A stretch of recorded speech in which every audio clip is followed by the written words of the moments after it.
Olá, senhores. Eu sou o professor Rômulo Dias e estou aqui mais uma vez para corrigir ou seguir corrigindo a prova de História Mundial do CACD de 2015.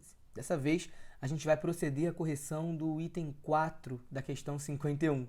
Detalhes técnicos novamente, a questão 51 que foi aplicada na parte da tarde, o caderno tipo 5 da parte da tarde do TPS do concurso do CACD do ano de 2015, no caso. Vou tornar a ler a questão, e essa foi uma questão, esse foi um item, na verdade, bastante polêmico. Eu me lembro que alguns alunos se manifestaram, inclusive nas redes sociais, contestando o gabarito desse item de número 4. Vamos lá, vou tornar a ler o texto. Iniciada nas últimas décadas do século XVIII na Inglaterra, a Revolução Industrial é um processo que se prolonga no tempo. A partir de meados do século XIX, ela conheceu novo e extraordinário impulso, etapa normalmente definida como Segunda Revolução Industrial. Esse período é assinalado pela difusão do uso do aço, da eletricidade, do petróleo, entre outras inovações. Com referência a esse período da moderna industrialização, julgue certo ou errado os próximos itens. Vou ler então agora o item 4, que é o item que a gente vai avaliar.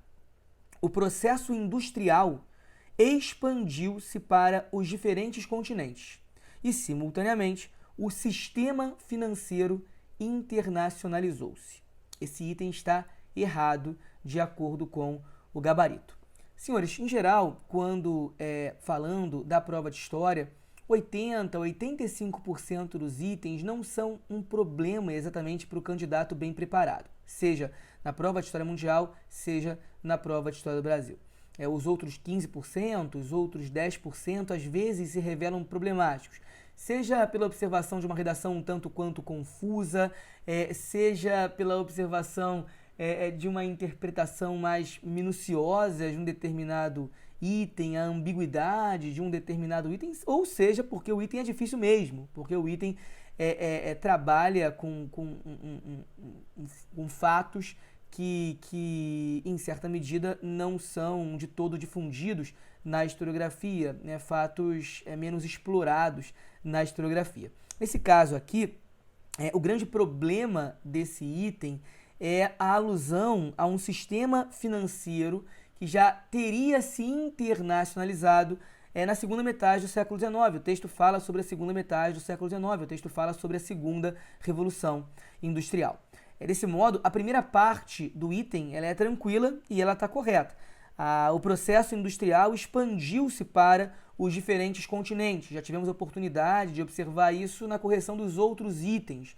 De início, a Revolução Industrial está vinculada, ela tem como epicentro a Grã-Bretanha no final do século XVIII e logo ela vai se difundindo, primeiro, pelo continente europeu e quase simultaneamente, na segunda metade do século XIX, a Revolução Industrial se difunde para países como os Estados Unidos e o Japão em particular. Logo, se percebe sim um processo de internacionalização, um processo de expansão da Revolução Industrial para diferentes continentes na segunda metade do século XIX. A questão é, existe em paralelo uma internacionalização do sistema financeiro?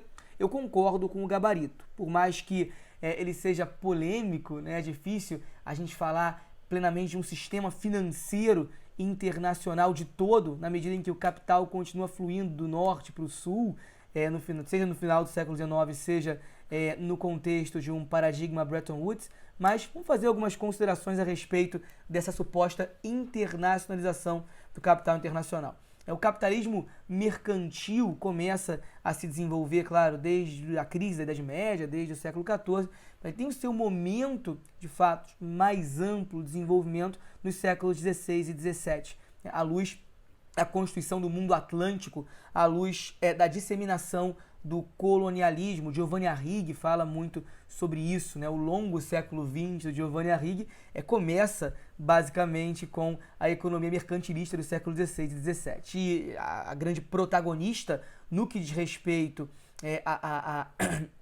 à condição de credora dessa economia que vai se internacionalizando, dessa economia do Atlântico, é a Holanda. A Holanda que é parte dos Habsburgos, né? A Holanda, que é uma pequena província Habsburgo no século XVI e no século XVII conquista efetivamente a sua independência frente aos espanhóis. Mas o fato de a Holanda não ter todo esse protagonismo político não impede essa pequena província, né, esse pequeno território, de ter amplo prestígio econômico, seja do ponto de vista comercial, com a disseminação das companhias das Índias, né, a Companhia das Índias Orientais, que está muito presente, muito forte no final do século XVI e no começo do século XVII, seja com a Companhia das Índias Ocidentais, a chamada WIC do holandês, que vai tentar atuar em Salvador e atuar no Nordeste brasileiro no século XVII, em tempos de União Ibérica. Enfim, essa sociedade batava, essa alta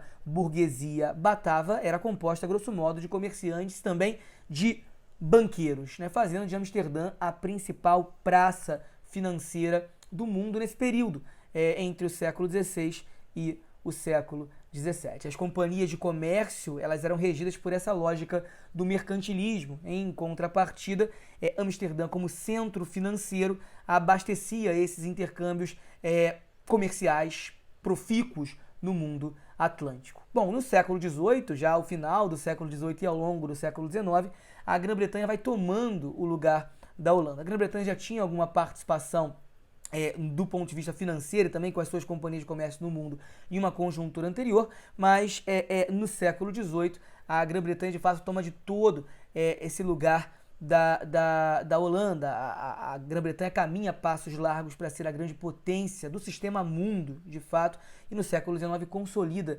essa posição. Para que a Inglaterra se revelasse, para que os britânicos se revelassem grande potência financeira, grande financiadora, grande credora internacional, foi fundamental a acumulação de metais preciosos ao longo do século XVIII. Basicamente, a gente tem uma economia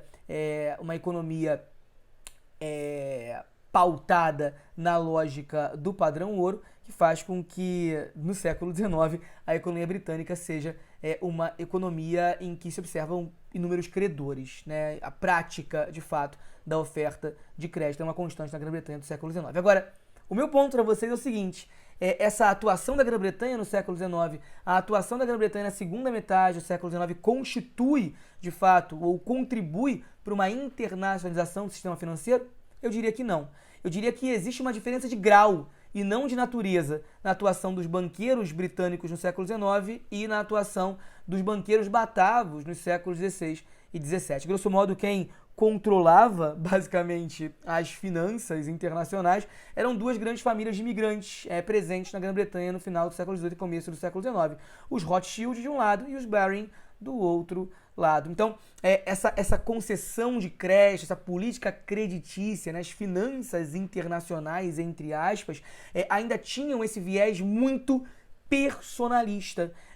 Na verdade, o capital tinha cara no século XIX, como tinha cara também, ou era muito vinculado a uma ou outra instituição batava no século XVI e no século XVII. É claro que na segunda metade do século XIX a gente tem uma maior complexificação, sim, do capitalismo. A gente tem uma maior complexificação do capitalismo, o capitalismo financeiro ganhando corpo, de fato, a partir da atuação dessas duas famílias que eu mencionei.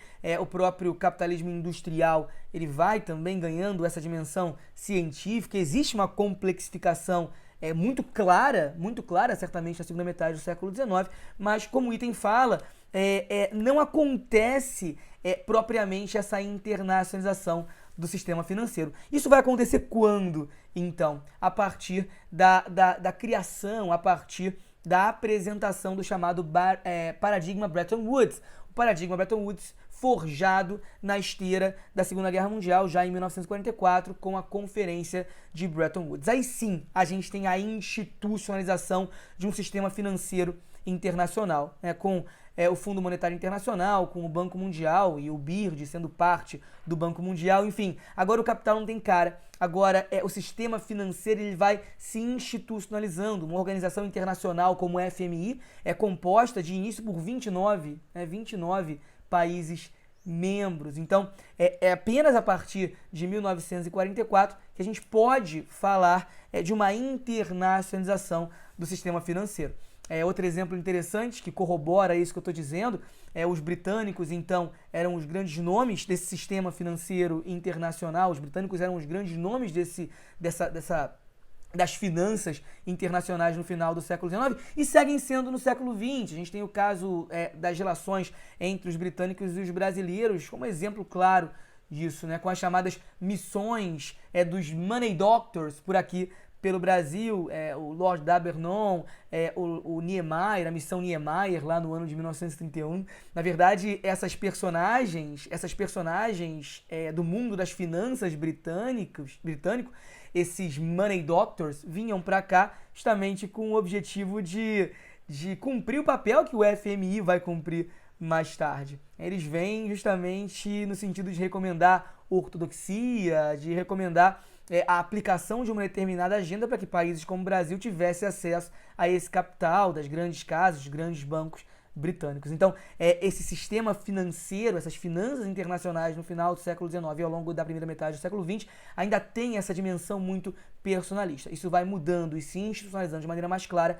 a partir de Bretton Woods, a partir lá da disseminação das ideias do Dexter White em 1944. Tudo bem, pessoal? A gente volta em uma outra oportunidade para seguir corrigindo a questão de história mundial, as questões de história mundial. Acompanhe aí o trabalho do curso IDEG, acompanhe o meu trabalho no curso IDEG como professor de História Geral, como professor de História do Brasil, como professor de História da Política Internacional, da Política Externa Brasileira, e acompanhe também o meu trabalho e o trabalho dos meus pares no espaço Zeitgeist. Um grande abraço, tudo de bom, até a próxima, gente. Tchau, tchau.